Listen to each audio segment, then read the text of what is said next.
Hey, welcome back everybody. If you're just joining us, this is part 2 of the Willys pedal car home build that I'm doing for my kids.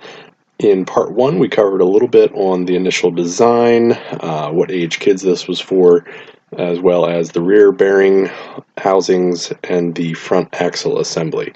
For this part of the design, you could certainly choose to use a 3D design software package, but I have to do that for my day job, so I just chose to lay all this stuff out simply on paper. Sometimes the simplest way is the most enjoyable way for these home projects, but it's up to you. You can make this as complicated or as simple as you'd like. However you choose to do it, the most important thing is that the design and shape of the frame rails allows the steering mechanisms to clear, as well as the tires to not hit the frame rails when turning left or right. And of course, you obviously have to make sure that there's enough room for the rider's feet between the frame rails. The material I chose for the frame rails was 1 inch by 1/2 inch by 1/16 wall tubing. It's a good compromise between strength and weight for this kind of application.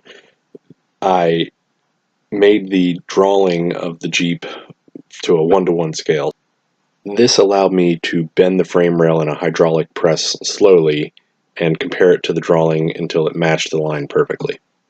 After some quick MIG welding, the frame was really starting to take shape. At this point, the front axle is just sitting under the frame and the rear axle is just being mocked up with a straight piece of tubing.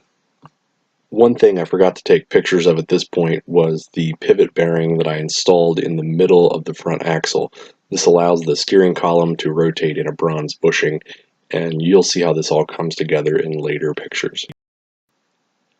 Another key part of the frame is a vertical frame section that allows for the upper pivot points of the pedals, as well as a mounting point for the steering column.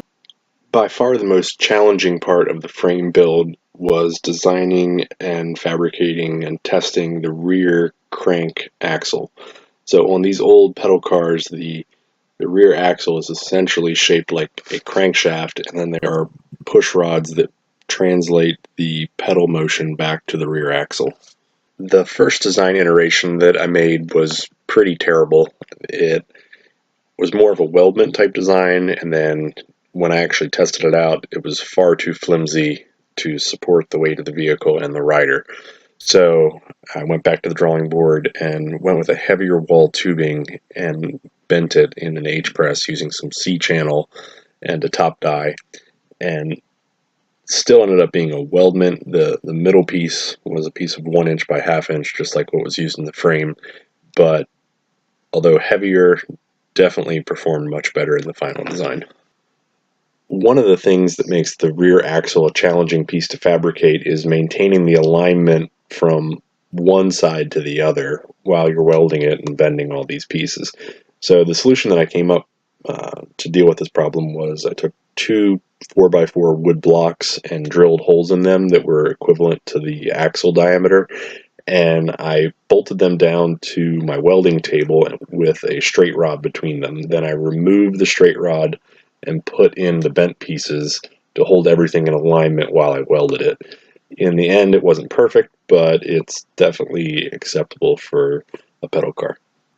That pretty much wraps up the main part of the frame build. The final components that will get covered in the next video are the push rods, pedals, steering, and steering column assemblies. Thanks for watching.